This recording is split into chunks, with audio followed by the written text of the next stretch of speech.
Hi guys. कैसे हैं आप लोग। तो चलिए एक बहुत इंपॉर्टेंट टॉपिक को आज हम समझते हैं और आज मैं आपको बताने वाली हूँ अयोध्या धाम के बारे में। अयोध्या धाम यानी कि सरयू नदी के किनारे बसा हुआ एक बहुत पावन भूमि जो भगवान राम की जन्मभूमि है और जो मेरी भी जन्मभूमि है। यानी कि मैं आपको इस टॉपिक को काफी डिटेल में रियलिटी अपने प्रैक्टिकल नॉलेज से कनेक्ट करके बताऊंगी और बाकी जो इतिहास है वो मैं आपको समझाऊंगी। तो हम आज पढ़ने वाले हैं अयोध्या धाम। अब ये टॉपिक हम क्यों पढ़ने वाले हैं, क्योंकि आपको पता है 5 अगस्त को राम मंदिर की जो मंदिर की भूमि है उसका शिलान्यास है और इसको करने हमारे देश के प्रधानमंत्री अयोध्या पहुंच रहे हैं। पूरे इंडिया से लोग अयोध्या पहुंच रहे हैं और राम मंदिर फाइनली वो वक्त आ गया है जब राम मंदिर क्या हो रहा है, बनने जा रहा है। तो राम मंदिर और बाबरी मस्जिद का इतिहास क्या है, इनके बीच डिस्प्यूट कहां से हुआ और डिस्प्यूट क्यों हुआ, इस पूरी कहानी को मैं आज आपको टाइमलाइन के साथ हर एक पॉइंट को समझाऊंगी। तो चलिए अपने आज के सेशन को स्टार्ट करते हैं और समझते हैं राम मंदिर की कहानी एक अयोध्या वासी की जुबानी। तो देखिए ये कहानी शुरू होती है कहां से, ये कहानी कुछ इस तरीके से शुरू होती है। देखिए क्या हुआ था, 1526 में मुगल एम्पायर जो था बाबर वो आया था भारत। तो 1526 में भारत में क्या हुआ था, भारत में मुगल एम्पायर की स्थापना हुई थी। मुगल एम्पायर में बाबर का एक सेनापति था जिसका नाम था मीर बाकी। मीर बाकी ने क्या किया था, मीर बाकी ने 1528 में अयोध्या फैजाबाद में क्या का बनवाया था, बाबरी मस्जिद बनवाई थी बाबर के सम्मान में। ठीक है, तो 1528 में अयोध्या में बन गया बाबरी मस्जिद। वहां के जो लोकल है वो हमेशा ये बात बोलते हैं कि बाबरी मस्जिद का निर्माण मंदिर को तोड़कर बनवाया गया था। रामलला का मंदिर हुआ करता था और उसे तोड़ा गया था। देखिए ये लोकल्स के वहां हमेशा कहने की बात है, लोकल्स हमेशा इसका विरोध करते थे। विरोध ये काफी टाइम तक चलता रहा, पर 1528 के बाद काफी टाइम तक क्या हुआ हमें नहीं पता। ठीक है, तो ये मुद्दा चल रहा था, ये डिस्प्यूट का एक रीजन था।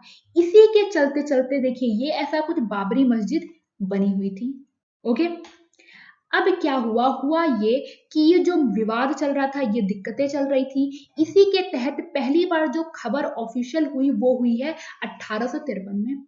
1853 में पहली बार हिंदू और मुस्लिम्स के बीच इस जगह को लेकर डिस्प्यूट हुई, पहली बार ये न्यूज में आई। अब 1853 में आई तो हमारे देश में उस वक्त ईस्ट इंडिया कंपनी यानी इंग्लिश ईस्ट इंडिया कंपनी हुआ करती थी। इंग्लिश ईस्ट इंडिया कंपनी ने अपना दिमाग लगाया, दिमाग को लगाते हुए उन्होंने उस जगह को डिवाइड कर दिया। कैसे डिवाइड किया, चलिए देखिए। किया क्या उन्होंने, उन्होंने ये किया कि ये थोड़ा सा स्ट्रक्चर है, मैं आपको बता रही हूँ, बाद में इसका और भी मैं आपको यूज बताऊंगी। ये जो मस्जिद वाला मेन एरिया था, ठीक है, ये जो स्ट्रक्चर मस्जिद का था ये एरिया इन्होंने मुस्लिम्स को दे दिया। यानी कि ये एरिया चला गया नमाज के लिए और यहाँ बाहर एक राम चबूतरा था, इस एरिया को इन्होंने दे दिया हिंदुओं की पूजा के लिए और इसको इन्होंने इस तरीके से डिवाइड कर दिया। यानी ये एरिया गया मुस्लिम्स को, ये एरिया गया हिंदुओं को। ठीक, तो ये तो हुआ, बट हुआ क्या, देखिए हिंदू धर्म में, हमारे जो धर्म है उसमें क्या होता है, भगवान को इंसानों की तरह ट्रीट किया जाता है। इंसानों से मेरा मतलब ये है कि जब सर्दी आएगी तो भगवान को स्वेटर पहनाया जाता है कि उनको ठंड लगती है, जब गर्मी होती है तो वहां पंखा कूलर लगवाया जाता है कि भगवान को गर्मी लग रही होगी। तो राम लला का जो ये राम चबूतरा बना था ना, तो उस वक्त जो वहां पूजा करते थे महंत रघुबर दास, वो गए 1855 में फैजाबाद कोर्ट। ठीक है, फैजाबाद में जैसा कि मैंने आपको बताया ये वो जगह है जिसके अंडर अयोध्या आता है। तो रघुबर दास फैजाबाद कोर्ट पहुंचे और उन्होंने बोला कि देखिए रामलला बाहर रहते हैं, उनके लिए हमें एक छत्र, एक छोटा सा मंदिर बनवाना है। ये लेकर इस बात को पहुंच गए। ठीक है, ये लेकर पहुंचे, काफी चलती रही बातें, कुछ चीजें अलाउ की गई, कुछ चीजें नहीं की गई, बहुत सारे विवाद हुए। उसके बाद फाइनली आफ्टर इंडिपेंडेंस, आजादी के बाद 1949 में क्या हुआ, 1949 में 22 और 23 दिसंबर की जो रात है, यानी 22 दिसंबर की रात को मंदिर में जो मस्जिद वाला एरिया है, जो मस्जिद के अंदर वाला एरिया है, वहां रामलला की मूर्त स्थापित कर दी गई। यानी कि अब जो मस्जिद वाला स्ट्रक्चर था उसके अंदर रामलला विराजमान हो गए थे। कब? 1949 में। अब अगर ऐसा हुआ है तो आपको पता ही है विवाद होना कंफर्म है, क्योंकि उस जगह पर पहले मुस्लिम नमाज पढ़ते थे, वहां अब रामलला विराजमान थे, यानी कि हिंदू अब उस जगह में पूजा करेंगे। ऐसा कुछ मैं आपको दिखा दूं, ऐसा कुछ है, यहाँ अंदर रामलला विराजमान थे, इधर था राम चबूतरा। अब देखिए ये विवाद बढ़ना ही बढ़ना था, विवाद बढ़ने लगा तो हुआ क्या, हुआ ये कि इस पूरे एरिया को क्या कर दिया गया, क्लोज कर दिया गया, इस पूरे एरिया को बंद कर दिया गया। यहाँ ना नमाज पढ़ी जाएगी और ना ही यहाँ पूजा होगी। ठीक, तो ये पूरा एरिया पैक, लॉक्ड, बंद हो गया। तो इसी के तहत 1950 में गोपाल सिंह और महंत रामचंद्र दास ये पहुंचे कहाँ, ये वापस पहुंचे कोर्ट में, और उन्होंने वहां राइट टू वर्शिप यानी पूजा करने का जो अधिकार है उसके तहत ये बोला कि हमें वहां रामलला की पूजा करनी है, हमको ये अधिकार दिया जाए। कब? 1950 में। ठीक है, तो 1950 में ये इन सारी चीजों को लेकर पहुंचे। उससे पहले बहुत सारे केसेस चल रहे थे, मुद्दे हो रहे थे। अब देखिए ये पहुंचे वहां, अब एंट्री हो रही है उन पार्टीज की जिन्होंने इस पूरे बाबरी मस्जिद वाला जो एरिया है, रामलला मंदिर वाला जो एरिया है, उस पे अपना अपना पोजीशन दिखाना शुरू किया, अपना अपना अधिकार दिखाना शुरू किया। 1959 में निर्मोही अखाड़ा ने केस फाइल किया और उन्होंने बोला क्योंकि रघुबर दास जो थे वो निर्मोही अखाड़ा से थे, तो ये पूरा जो 2.77 एकड़ का एरिया है वो हमारा होना चाहिए। 1961 में सुन्नी वक्फ बोर्ड भी पहुंचा, उसने बोला क्योंकि बाबर सुन्नी था और ये पूरा एरिया हमारा होना चाहिए। ठीक है, देखिए सिया मुस्लिम जो थे ये भी पहुंचे थे, क्यों? क्योंकि जो मीर बाकी था वो सिया मुस्लिम था, लेकिन उनकी जो पिटीशन थी वो सबसे पहले कैंसिल हुई थी। तो ये दो पार्टियों की एंट्री हो चुकी है जिन्होंने अपना केस लेकर पहुंच गए कहाँ, जो अपना केस लेकर पहुंच गए कोर्ट में। अब हुआ क्या, हुआ ये कि चीजें गर्मा रही थी, मुद्दे उठ रहे थे, लोग अपने अपने तरफ से प्रयास कर रहे थे। 1986 में राजीव गांधी गवर्नमेंट जो थी उन्होंने हिंदुओं को खुश करने के लिए क्या किया, उन्होंने 1986 में फैजाबाद कोर्ट को ये बोला कि आप उस एरिया को हिंदुओं को पूजा करने के लिए अलाउ कर दीजिए। यानी कि 1986 में फैजाबाद कोर्ट ने हिंदुओं को उस एरिया में पूजा करने की परमिशन दे दी। इससे चीजें काफी खराब हुई। बाबरी मस्जिद एक एक्शन कमेटी बनाई गई और उसी टाइम दौरान पे वीएचपी, विश्व हिंदू परिषद भी काफी ज्यादा न्यूज में आ गया था, वो भी अपनी तरफ से राम मंदिर को बनाने की कोशिश कर रहे थे। अब हुआ एक बहुत बड़ा पॉइंट, और वो बहुत बड़ा पॉइंट क्या था, देखिए वो बहुत बड़ा पॉइंट ये था, उससे पहले 1989 में रामलला विराजमान की भी एंट्री हो चुकी थी। रामलला विराजमान ये तीसरी पार्टी है जिसने ये केस लड़ा था, और यही वो पार्टी है जिसको जो 2.77 एकड़ वाला एरिया है वो मिला है। तो रामलला विराजमान काफी एंड में आए थे अपना कब्जा दिखाने के लिए, और ये 1989 में आए थे। अब देखिए हुआ क्या, हुआ ये कि उस वक्त बीजेपी के कद्वर नेता लाल कृष्ण आडवाणी ने गुजरात के सोमनाथ से अयोध्या की एक रथ यात्रा निकाली। अब लाल कृष्ण आडवाणी काफी बड़े नेता हुआ करते थे और उन्होंने सोमनाथ से होते हुए यानी गुजरात से होते हुए 9 राज्यों को क्रॉस करके वो अयोध्या पहुंचने वाले थे। कब? अक्टूबर में। बट हुआ क्या, हुआ ये कि बिहार के श्रावस्ती में इनको अरेस्ट कर लिया गया, यानी एक बड़ा नेता बीजेपी का अरेस्ट कर लिया गया था बिहार में। अब इससे हुआ क्या, इससे हुआ ये कि सेंटर में उस वक्त प्रधानमंत्री हुआ करते थे वीपी सिंह। वीपी सिंह की गवर्नमेंट जो थी वो कोलिजन से बनी थी और बीजेपी ने इनको सपोर्ट किया था। बीजेपी ने अपना सपोर्ट वापस लिया, इनकी गवर्नमेंट धड़ाम से गिर गई और क्या हुआ, एक नई गवर्नमेंट आ गई। वो किसकी आई थी? पीवी नरसिम्हा राव की। ठीक है, यहां तो ये हुआ। उसके बाद क्या हुआ, उत्तर प्रदेश में जो सरकार थी वो थी कल्याण सिंह की। कल्याण सिंह उस वक्त उत्तर प्रदेश के चीफ मिनिस्टर हुआ करते थे। उन्होंने क्या किया, उन्होंने फटाफट पूरा जो एरिया था उसको अपने कंट्रोल में ले लिया 1991 में। यानी फिर 1991 में पूरा जो एरिया था वो वापस से सरकार के अंडर आ गया। सरकार के अंडर तो ये आया, बट हुआ क्या, हुआ ये कि जो वीएचपी थी, जो कर सेवक थे, उन्होंने 5 दिसंबर को पूरे भारत से लोगों को से बेसिकली पहले ही आह्वान किया कि आप अयोध्या पहुंचिए। और ऐसा बोलते हैं कि 5 दिसंबर को लगभग 2 से 2.5 लाख लोग जो थे वो अयोध्या में एकत्रित हुए थे। 6 दिसंबर 1992 एक बहुत ऐतिहासिक दिन। उस दिन क्या हुआ था, उस दिन बाबरी मस्जिद को ढा दिया गया था। बाबरी मस्जिद का डिमोलिशन हुआ था। बाबरी मस्जिद की जो गुंबदें थी 2-3, उनको पूरा गिरा दिया गया था। अब ये जब दिन आया, बेसिकली मस्जिद गिरा, बहुत बवाल हुआ, बहुत दिक्कतें हुई, बहुत रॉयट्स हुए, बहुत कुछ हुआ। और मैं आपको ऑनेस्टली बताऊं तो ये रॉयट्स मैंने अपना यानी मेरे टाइम पीरियड में बहुत बड़े होते होते मैंने देखा है। बहुत बार बहुत सारे दंगे होते थे, पूरा शहर कर्फ्यू में होता था। ठीक है, तो ये हो गया।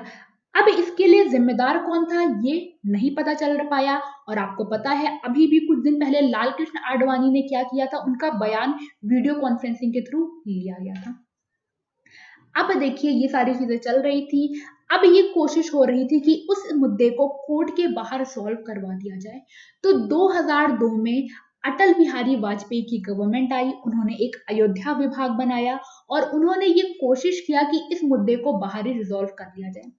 बट ऐसा हुआ नहीं और अप्रैल 2002 में इलाहाबाद हाई कोर्ट के पास ये केस पहुंचा। उनकी एक बेंच बैठी और उस बेंच ने काफी टाइम बाद 2010 में एक डिसीजन आया। काफी डिस्प्यूटेड डिसीजन, काफी ऐतिहासिक डिसीजन। और इस डिसीजन ने एएसआई यानी कि आर्कियोलॉजिकल सर्वे ऑफ इंडिया की रिपोर्ट के अनुसार क्या किया, इन्होंने इस पूरे एरिया को 3 लोगों में बांट दिया। ठीक है, तो याद रखिएगा 2010 में एक डिसीजन आया था जहां इसको 3 एरिया में बांटा गया था। अब कैसे बांटा गया था, ये जो एरिया था यानी कि जो मेन एरिया था, ये पूरा एरिया रामलला विराजमान को दे दिया गया, जो 1989 में सबसे आखिरी में आए थे। राम चबूतरा, सीता रसोई और भंडार, ये तीनों एरिया किसको दिया गया, ये तीनों एरिया निर्मोही अखाड़ा को दिया गया। और जितना बाकी एरिया था वो सुन्नी वक्फ बोर्ड को दिया गया। अब आपको पता है तीनों ही क्या कर रहे थे, तीनों ही बोल रहे थे हमको पूरा एरिया चाहिए। नहीं माना गया, वापस से कोर्ट में गए। कोर्ट में गए और 2011 में सुप्रीम कोर्ट ने इस पर स्टे लगा दिया, इस पर रोक लगा दिया, यानी कि इस डिसीजन को सुप्रीम कोर्ट ने गलत ठहराया। मुद्दे चलते रहे, मुद्दे पॉलिटिक्स के बने, गरमाए, कम हो रहा था, ज्यादा हो रहा था। और 2016 में सुब्रमण्यम स्वामी पहुंचे वापस से सुप्रीम कोर्ट। उन्होंने मंदिर को बनाने का वापस से केस फाइल किया।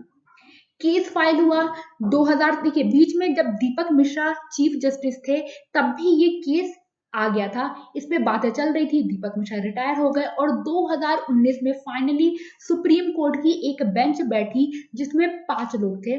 सबसे पहले उस वक्त के चीफ जस्टिस यानी कि रंजन गोगोई, दूसरे अभी के चीफ जस्टिस यानी कि शरद बोबड़े, तीसरे डीवाई चंद्रचूड़, चौथे जस्टिस अब्दुल नाजीर और 5वें थे जस्टिस अशोक भूषण। इन 5 लोगों की बेंच ने क्या बोला, उन्होंने बोला कि हम इस मुद्दे को पूरा सुनेंगे, पूरा रिजॉल्व करने की कोशिश करेंगे, हर एक पार्टी अपना पॉइंट बोलेगी। बट उससे पहले उन्होंने एक मीडिएशन लेवल पे कोशिश की और 3 लोगों को बेसिकली इस जो पैनल था इसमें बैठाया। इस पैनल के जो हेड थे वो थे जस्टिस खलीफुल्ला, श्री रविशंकर और तीसरे थे श्री राम पंचू। इन 3 लोगों ने कोशिश की कि हर एक पार्टी से बात की जाए, इस मुद्दे को कोर्ट के बाहर रिजॉल्व करवाया जाए। बट ऐसा हो नहीं पाया और इनका जो पैनल था वो फेल हो गया।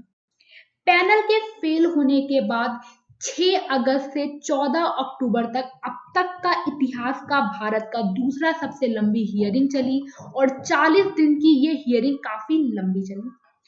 इन्होंने अपना जो डिसीजन था उसको रख लिया और फाइनली 9 नवंबर 2019 को अयोध्या वर्डिक्ट आई। अयोध्या वर्डिक्ट में क्या बोला गया? सॉरी, अयोध्या वर्डिक्ट में बोला गया कि देखिए, अयोध्या वर्डिक्ट में सारे मुद्दों को बोला गया। सबसे पहले बोला गया कि 2010 का जो डिसीजन है वो गलत है। इसके अलावा बोला गया कि हिंदू जो है वो बाहर के एरिया में पूजा कर रहे थे, मुस्लिम नमाज पढ़ रहे थे, बट जितने भी रिकॉर्ड्स पुराने नए सब खंगाले गए उसके हिसाब से जो मेन 2.7 एकड़ लैंड है वो गई रामलला विराजमान को।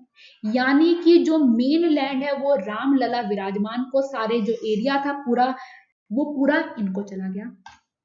और बोला गया कि सुन्नी वक्फ बोर्ड को सेंटर या फिर स्टेट गवर्नमेंट 5 एकड़ लैंड इन्हीं सब के आसपास देगी और ये रहेगा काम। अब ये हो गया। तो आपको पता है जब भी केस कोर्ट में चलता है तो सिर्फ एक पार्टी ही सेटिस्फाई होती है, दूसरी पार्टी सेटिस्फाई नहीं होती है। ये पार्टी तो सेटिस्फाई हो गई, ये पार्टी सेटिस्फाई नहीं हुई। इन्होंने बोला कि हमें लैंड नहीं चाहिए, वो जो मेन एरिया है वो हमें वही चाहिए। ये सारी चीजें चली, लेकिन अब तो सुप्रीम कोर्ट का डिसीजन आ चुका था, कोई कुछ नहीं कर सकता था। सुप्रीम कोर्ट ने बोला कि सारे रिकॉर्ड डेटा के हिसाब से ये एरिया रामलला विराजमान को दे दिया जा रहा है। उसके बाद है आज का वक्त। 5 अगस्त को क्या होने वाला है? मैंने जैसा कि स्टार्टिंग में बताया था, 5 अगस्त को प्राइम मिनिस्टर मोदी क्या करने वाले हैं? अयोध्या जाकर पहली जो ईंट है, पहला जो बेसिकली आप बोल सकते हैं कि जो भूमि, पहला बोलते हैं भूमि पूजन, पहला जो पत्थर है, ईंट है, उसको रखने वाले हैं राम जन्मभूमि की।